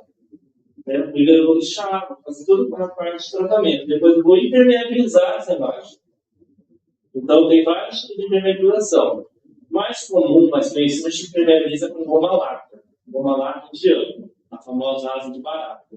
Então, tem uma cor de asa de barata, talvez ela faz uma casquinha. Você coloca ela no álcool. Coloca ela no álcool, ela vai curtir e depois passa essa goma láctea. Ela é uma resina que ela é de um setinho, eu não lembro o país agora. Mas ela é um inseto, essa resina, e daí ela faz essa impermeabilização. A telebase está fazendo projeção ao olho. Mas, então, quanto mais impermeabilizado, melhor do que a projeção. Fiz a folheação, a impermeabilização, aí a imagem está pronta para receber a tinta. Porque se eu passar a tinta vai penetrar, lembra que eu falei? Estou pegando uma tinta aqui passar para vocês, vocês vão ver, daqui a pouco ela vai seca, né? A princípio. Mas por quê? A água está absorvendo. Se eu impermeabilizo, passo a tinta, a tendência é que a água ela vai evaporar. Ela demora um pouquinho mais para secar, a tinta mais ela vai evaporar. Se eu quiser trabalhar com tinta óleo, melhor ainda, quanto mais impermeabilizada, mais bonita a imagem. Ela vai ficar mais lisa para eu trabalhar com tinta óleo. Na tinta óleo a gente faz uma chamada carnação, que eu falei para vocês, que é tentar dar a atenção de mais de pele, mais perfeita da imagem. Né? Tem imagens que a gente vai falar assim, é muito artificial. Né? Então a pintura é o que vai deixar a imagem bonita ou feia. Posso pegar duas imagens iguais e fazer técnica totalmente diferente uma da outra, né? E deixar uma imagem linda e a outra não. Porque vai depender da técnica que eu utilizar. Cuidado dela. Né? E depois eu vou levantando também. Essa imagem aqui ela já está preparada para a pintura. Ela tem bases de goma láctea, a goma láctea fica dessa cor. E vocês viram que eu não passei goma láctea aqui embaixo inteira, né? Porque lembra a questão de deixar um ponto de respirar? Se eu passar goma láctea em tudo, ela não vai ter pontos de respiração. Então, a ideia é o quê? Passo uma base, né? Passo a estrutura da imagem e deixo o ponto, porque depois eu vou passar cola, a cola impermeabiliza. Mas mesmo aqui no meio eu não passo cola. Para não colar a basezinha para ela não estragar, né? Nem estragar a peça, nem estragar o móvel. Então, eu deixo essa parte aqui. As imagens grandes de igreja, normalmente, elas são ocas embaixo, né? Então, ela vem todo o pé, com pressão de gesso, mas embaixo dela já tem um côncavo todo. Ela não são ocas inteiras. Já para isso mesmo. Então, quem faz isso, artista já sabia que tem que fazer dessa forma. E essa imagem que está falando, já está no ponto de fazer pintura. Ela também vai lisa. Então, já foi passada goma láctea, eu passei uma outra resina, e ela já está lá pintada. Vai ter pintada, na verdade. Aqui é tinta óleo. Você dá o primeiro demão. Daí a tinta óleo eu vou trabalhando 2, 3 demãos de tinta e vou fazendo daí camadas. Daí, cada camada eu vou dando uma tonalidade daí. Vou fazer o rostinho. Daí tem uma cor da pele, a pele está mais próxima como tem da gente. Então, daí fica trabalhando como você quer.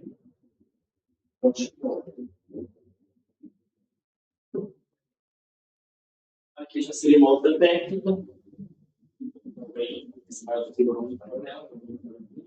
essa aqui, ela fez todo o trabalho de iluminação e daí depois para ser feito douramento.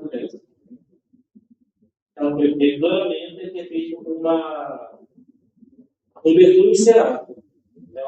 O betume das ideias que ele é utilizado com a cera. A cera chega na passa no chão, cera e pasta, a gente faz uma mistura para dar essa textura. Se você passar na imagem, ela fica meio que aveludada.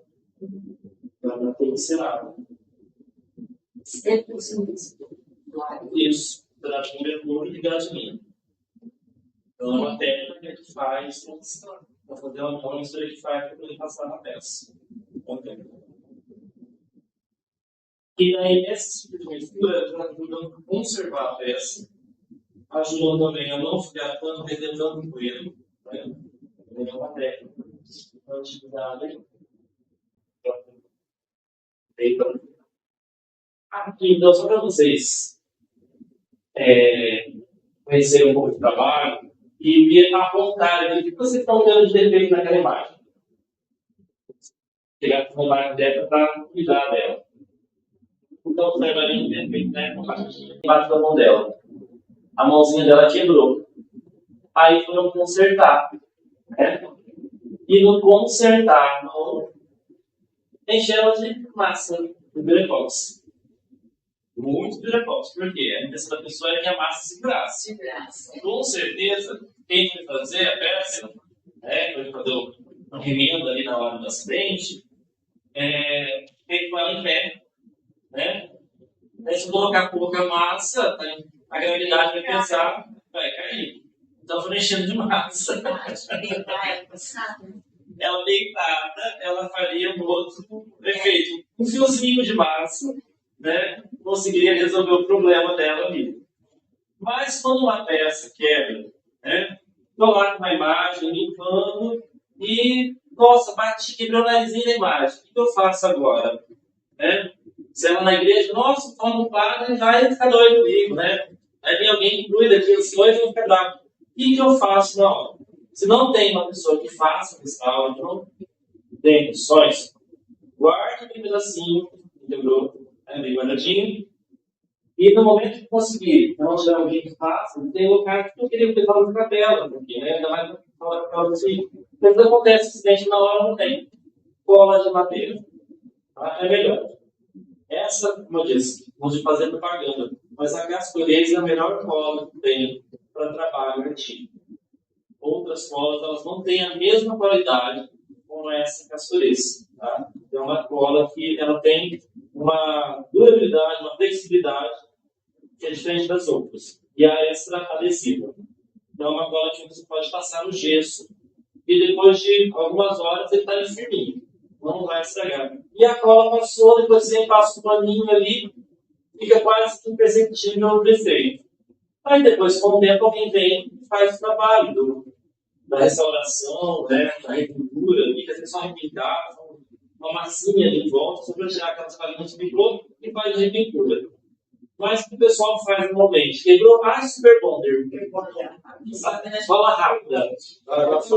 A cola rápida é famosa, né? Então, a cola rápida. Daí coloca a cola rápida. Na hora ela cola, só que a cola rápida, ela não adere no gesso. Qualquer toquinho, ela vai quebrar. Daí depois você não consegue mais colar com outra cola. Por quê? Você impermeabilizou as duas partes do gesso. Né? Daí você não consegue adesão. Daí tem que vir, arrancar aquele pedaço, arrancar o outro pedaço, fazer a recomposição ali da peça. Então quebrou o dedinho, né? Se não tem cola branca no momento, deixa guardadinho, depois cola branca. Aquela cola escolar não é boa. O ideal é essa mais para madeira mesmo. E nem aquela amarela de madeira. Cola branca, né? Eu falei a marca ali, mas porque é uma das marcas mais utilizadas pelos artistas aí, pelos artesãos também, para fazer esses retalhos, porque até ele impermeabilizar a peça. Pode impermeabilizar a peça com água e cola. Né? E aí ela fica toda impermeabilizada para esse trabalho. Tem técnicas que a gente utiliza cola e cera líquida. Né? Só que daí a cera líquida específica, né? Qualquer cera líquida. Mas para fazer um trabalho que fica a peça como se estivesse envernizada já. Né? E como se estivesse pintada. Na verdade, é só uma camada de resina que se forma com a cola e com a própria resina da cera. Então, a cola não era muito uso dentro do trabalho com arte, também da arte de gesso. No caso, quebrei uma peça de resina. Aí a cola branca não vai colar, aí precisa de uma cola rápida, que é o que vai ser mais próximo ali naquele momento. Dependendo do lugarzinho, do epóxi. Porque daí a resina epóxi ela consegue fazer essa colagem. Em outros casos, não dá adesão também, né? Beleza? Essa imagem, você ela está cheia de pintinha no manto dela, bastante desvio aqui. Essa imagem está em paparoque. Quando eu instalei essas imagens, normais. Todas as imagens tinham descascadinhos nos mantos, nas peças. Aí perguntei para a pessoa que trouxe para mim, o que está acontecendo com essas imagens? Elas estão todas descascadas desse jeito que eu perguntei. Ah, porque quem cuidava lá foi feita para o Natal. E aí pegou as luzinhas, pisca, e passou bola quente e foi rolando na imagem. Ou seja, estragou as imagens. Então, talvez essa imagem, se ela não tivesse quebrado ali, talvez eu precisaria pintar inteira, né? Mas ela já chegou na mão, né? Os desgastes do tempo, tudo bem? Mas ela estava toda descascada. E outras que eu peguei também, todas descascadas, aí por conta, né, dessa questão aí da luzinha de Natal. Poderia ter sido pegando carga em volta, passado em volta da base, mas não lá embaixo. Né? Porque daí você destrói toda uma arte sacra. Né? Uma imagem que tem toda uma história ali, que às vezes foi doada por pioneiros, famílias tradicionais que vieram, doaram aquela imagem ali, uma devoção às vezes, e alguém vai lá e coloca essa pisca na imagem. Tem que tomar certos cuidados. Eu tenho a imagem aqui, depois que eu fiz o trabalho de reconstituição dela. Né? Então, eu refiz toda a minha pintura, retirei toda aquela massa, né? O pedaço estava pesado, eu retirei centos de litros. Retirei toda a massa que estava na mão, a mão não caiu, porque ela tinha estrutura, e reestruturei com gesso, né? Gesso material. Esse material velhinho, né? Rosinho aqui, e ele não é gesso rápido. Eu misturei com a água, poucos segundos sem trabalhar rápido, ele seca. Tem o gesso lento e tem o gesso rápido. Então, tem um pedaço que deixa muito gesso. Para fazer pequenos restauros, colocar um narizinho e tal, um buraquinho que apareceu, a gente pode pegar um pouquinho do gesso, um pouquinho da cola, e vai trabalhando com só um pouquinho de gesso, mistura. Vai pegando um pouquinho de pozinho de gesso, misturando um pouquinho de cola e vai passando. Aí vai demorar um pouquinho mais para secar a cola da cola, e a gente consegue tampando os buraquinhos, algumas coisas. Então, eu falei que a cola é muito versátil para ser utilizada. Se for gesso com água, às vezes não dá liga. Se eu vou colar uma peça de gesso com gesso, né, com outro gesso, eu tenho que molhar para poder dar adesão para aquele gesso que está na imagem dela amolecer, porque o gesso ele vai pegar umidade, com a parte que está chegando ali, aí ele vai dar adesão. É a mesma coisa que o pedreiro passar a massa de cimento. Então a gente pega o tijolo, quando ele vai fazer uma reparo, ele joga água, para depois colocar a massa lá naquela parede que já estava pronta, né? Para ir fazer um requadro de janela, alguma coisa que está dentro do carro, para dar adesão. A mesma coisa no gesso também. Então tem todo um trabalho que tem que ser feito aí. Um outro, dentro das técnicas de limpeza ainda, vou dar para vocês, então, pincel macio, detergente neutro, tá? Quando vai trabalhar com resina, flanelinhas, detergentes também, madeira, pano úmido, e coisas de secar aqui rápido, para não ficar de umidade, que madeira não pode ter umidade. Prevenção de danos durante a limpeza, foi o que eu fiz, que é uma material para passar um pouquinho em volta dele para tirar, né, qualquer tipo de superfície que possa estragar. Dá para usar aspirador de baixa potência? Dá. Mas também com cuidado com aquelas filas da peça, né? Às vezes, para o local, não estragar. Mas se fosse uma imagem grande também, dá para passar o aspirador. A manutenção regular, então também. As técnicas eu falei para vocês, eu vou passar, mas depois você na apostila para vocês. Eu já falei também sobre essas técnicas. Os pequenos reparos que eu falei para vocês, para a identificação das rachaduras e da pintura, o preenchimento com a massa de gesso e de repósito, referente para cada material, vai o material para ser utilizado, retocar as cores originais nessas sacas. O ideal é o quê? Eu sempre trazer o mais próximo do que é. A não ser que a pessoa fale assim, eu quero que essa imagem ela seja pintada um manto azul claro. Claro, as características que a gente conhece da nossa Aparecida. Mas você fala, eu quero tudo desse jeito, eu não quero mais escuro, eu não quero mais. Né? Apareceu menos trouxe imagem, mas apareceu uma imagem para mim instalar que nossa Aparecida branca. Nossa, eu já imaginei rosa. Pintava ela de branca, né? Manto todo feito de pérola azul, muito bonito o trabalho, o manto, mas pintava de branco. Então, tipo assim, não tinha aquela característica que nós temos na nossa Aparecida. Daí o padre que trouxe para mim a peça, ele falou assim, você não pinta ela uma só a cor dela. Daí eu refiz a cor dela, né? E deixei ela com a cor da pele negra. Então, por exemplo, na nossa Aparecida. Fizeram fazer um processo de embranquecimento nela. Não era de mágico. Então, foi feito aí um trabalho delicado de recomposição da cor original. Então, nem toda imagem dá para poder manter as cores, porque as tintas mudam muito, né? Então, tem caso, um restaurador profissional, né, aqueles que são restauradores técnicos e tudo mais, eles fazem estudos ali, eles conseguem restaurar aquele pedacinho de sol ali e conseguem recompor a cor da tinta original. Mas eles têm toda uma técnica específica. Então, é diferente. Por exemplo, uma imagem barroca, aí do século XVIII, eu não pego restaurar, porque eu não tenho know-how para isso. Então, uma pessoa tem seu restaurador profissional, né? Entende realmente daquele tipo de restauro. O pigmento que foi usado na época, a técnica que foi usada é diferente, né? Você não restaura, uma repintura, uma imagem mais simples, uma imagem mais contemporânea. Então, a gente tem que saber o mesmo técnico para não estragar o pé. Né? Depois vou mostrar para vocês quando eu fiz uma peça, né? Que a pessoa pega para fazer restauração e não vai bem feito. Né? Então, alguns trabalhos que eu realizei, vocês vão entendendo aí. E o processo de limpeza vocês conseguirem compreender. Né? Tem o pincel, o paninho úmido de neutro, flanelinha, né? Faz a limpeza, beleza. Daí você pintura, daí um outro trabalho deles.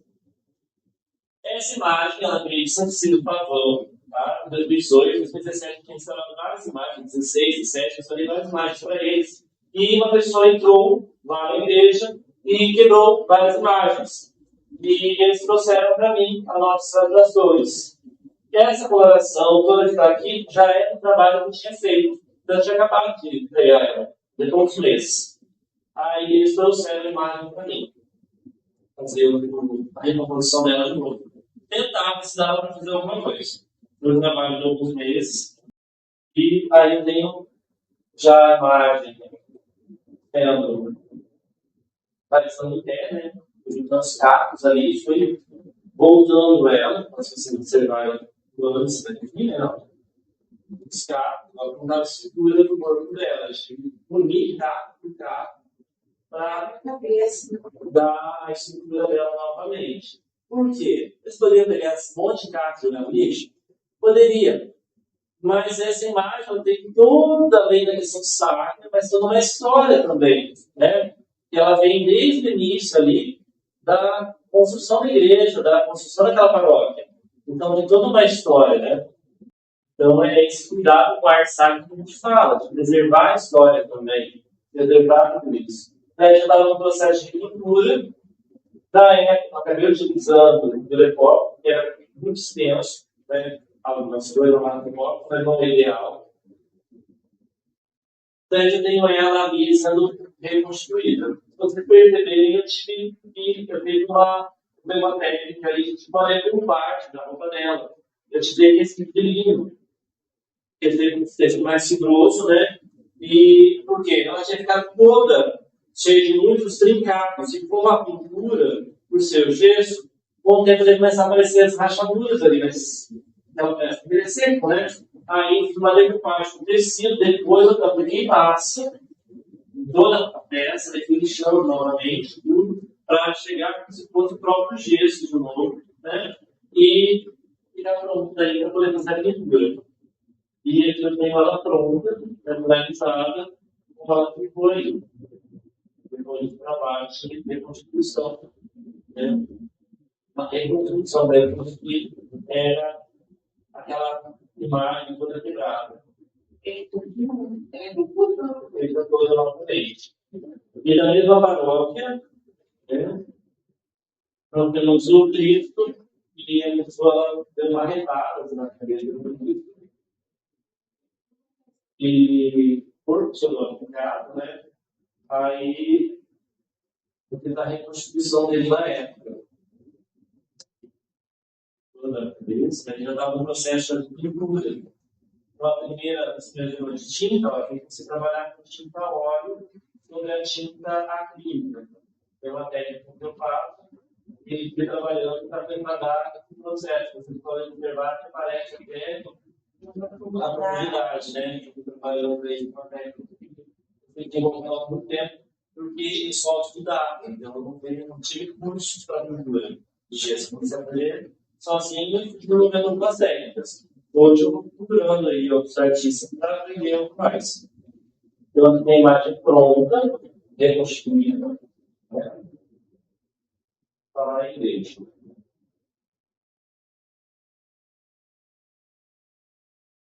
Essa imagem. Se a gente olhar, ela está com problema da pintura, mas a própria parte inteira, a expressão dela, olha a expressão que ela oferece. A pintura, né? Olha a sobrancelha da imagem. Porque essa imagem ela não foi pintada com o técnico normal pincel. A gente observar, ela foi pintada com escolinha, né? Então ela não é pintada com enxerão, dá a mão de só detalhe. Então é um tipo de imagem que eu que é a imagem que era feita mais em série. E é feito um trabalho rápido, né? Daí na época eu fiz um trabalho, muitos anos, um trabalho de tentar melhorar, né, a fisionomia dela, também começa a ter um técnico, sim, parece um técnico mais rápido também, né? Porque a pessoa ela vai rezar, ela vai olhar a imagem, não é que ela vai adorar a imagem, mas ela olha a imagem e a imagem tem que transmitir, né? Então, os olhos da imagem tem que trazer uma mensagem para quem vai lá olhar, analisar. Né? Se fizer uma imagem que ela passa um olhar totalmente fora do contexto, não vai trazer nada relativo ao sacro, né? Então, a gente tem que ter esse cuidado. E aqui é a imagem da paróquia, que eu fiz há alguns anos atrás, e na época eu fiz um estilo de pintura, e o ano passado eu peguei ela para dar uma retocada, que ela foi para fazer um andor, eu fui pra, na verdade, fui limpar ela, e na limpeza eu acabei dando uma cara nova daquele trabalho que eu já tinha feito, que foi os oramentos, dei uma melhorada na carnação mesmo do rosto, ela ficou com uma expressão melhor. Então, eu dei uma melhorada nos anos, no trabalho para ele. E foi um trabalho que eu nem tempo recorde, né? Uma noite. Eu sentei para limpar ela, eu estava com o pincel pintando. Ou seja, eu tinha começado a obra e tinha terminado ainda. Depois de 18 anos eu terminei a obra que eu tinha começado. Aí eu dei o acabamento final nela. Mas ela deu um outro aspecto, quem viu a imagem, mas as pessoas gostaram, porque ela trouxe uma nova mensagem do que ela passava anteriormente. Ela tinha construído carro e eu não fiz muita coisa no rosto dela. Basicamente, eu meio que maquiei ela e foi na expressão. Trabalhando ali com saladinhas para dar a impressão que ela tem hoje. Daí nós temos então essas técnicas que eu falei para vocês, eu utilizo algumas delas, né, outras ainda não. No caso, as técnicas avançadas de decoração, que é a carnação, que vamos realizar em pele, como você aqui em Cristo, a folheação a ouro, a prata, que vai valorizar os detalhes, o esgrafiado é aqueles desenhos, por exemplo, quase nesse estilo aqui, só que eu fiz com pincel, esgrafiados. Se fosse para a técnica da tinta têmpera, eu teria a folha de ouro por baixo e depois eu trabalharia com a têmpera por cima e viria com um palito, esse palito de unha bem fino, retirando a tinta e fazendo desenhos. Essa é a forma de efeito.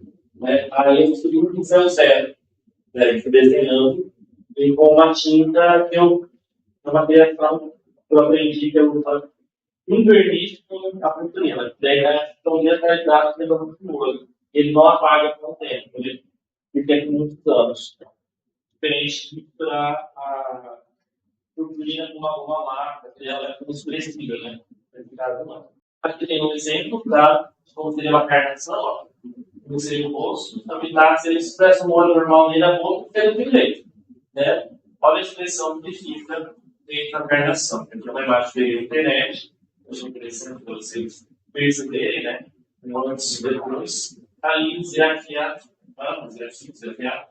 que é feito daí na tinta negra, daí com volta, daí também feito com o cimento bem fino, daí tem vários artistas daí no Brasil que fazem trabalhos sensacionais. Se você olhar, olha a pele daquele santo, né? Pelo menos não Cristo. Olha a pele, olha os dedos, parecem dedos humanos, né? Olhando ali, a coloração. Então, você conseguiu chegar nos tons da pele, da expressão, as unhas, as dobras, né? Então, é um trabalho mais minucioso. Normalmente, uma peça dessa pode ser mais cara do que uma peça convencional que a gente compra, né? Porque tem um trabalho em cima da peça. E o cuidado dela tem que ser cuidado muito maior, né? Porque tem toda uma questão artística aí, muito mais avançada nesse trabalho. E para a gente finalizar, né? Quero agradecer a vocês. E daí a gente vai só, aí nos últimos slides, falar sobre a ética e a valorização da arte sacra. Então, respeito ao valor simbólico das peças. Como falei, são símbolos, é como se tivesse uma foto em 3D. Né? Então, sei lá, no futuro, né? Quando eu falecer, alguém vai fazer uma imagem criando, uma estrutura, eu poder ter em casa. É como se fosse uma foto em 3D. Né? Como a gente vai, às vezes, no cemitério, tem alguns túmulos que eles fazem o busto da pessoa. Né? É um busto em 3D. Ali, é uma foto, você coloca em 3D para relembrar aquela pessoa. A imagem é outra coisa, você está tão encarado porque quando eu olho ela, eu lembro do sagrado. Eu lembro da vida daquele santo, eu lembro de Jesus, eu lembro de Nossa Senhora, se é um santo, Maria, eu rezo, de intercessão para que leve a minha oração até Deus, até Jesus. Então, é um meio, né, de comunicação, na verdade, para nós, como católico, não algo de adoração. Né? Adorar, nós adoramos Deus, né? Jesus. As imagens a gente venera, como se fosse, então, um retrato, né? Só que tridimensional. Evitar as descaracterizações na restauração, então, isso é uma questão ética, eu não posso mudar toda a estrutura, né? A não ser que mandem fazer isso. Mas eu, por conta disso, não posso fazer isso. A comunicação com as comunidades religiosas, também então, essa imagem ela tem que comunicar, né, com a comunidade religiosa, tem que valorizar aquela imagem daquele local, né, porque ela tem todo um histórico para vocês. Né? Não posso ir lá e transformar tudo e chegar lá para vocês, sem ser autorizado, não. Já teve mais que tipo. São Sebastião tem uma detalhe na roupa dele, tem lugar que fica branco, ao invés de dele, tem lugar que fica vermelho. Daí quando a pessoa traz para restaurar, eu pergunto se vocês querem vermelho ou querem branco. Né? Porque às vezes está vermelho, não gosta de vermelho, a comunidade quer branco. A gente quer vermelho porque é cor do Marte. Então toda vez que você vê uma imagem de santo, né, que tem vermelho é porque ele foi martirizado. Vermelho ele relembra a cor do santo Marte. Então, quando eu vou pegar uma imagem que eu nunca pintei, primeiro eu vou pesquisar na internet várias imagens, nem imagem mesmo, dimensional lá fora, né, com as pinturas dos artistas, para ver as cores, para fazer algo mais próximo do que é. Né? Pelo menos historicamente, ele não foi feito para pensar se é real, mas para trazer mais próximo da realidade histórica daquela imagem, daquela história relativa à ficção. Então, acho que para não ficar uma coisa caracterizada também. Aqui um exemplo, tá, na internet, que correu o mundo. Uma senhora recebeu esse Cristo, né, para fazer a restauração, e aí ela aceitou o desafio do deputado Ferreira. Mas eu gostaria de agradecer a vocês, né, que passam essas horas com a gente, falando das artes sacras. Gostaria de fazer perguntas, necessidades de dúvidas, temos coisas novas. Não tinha conhecimento nenhum, né?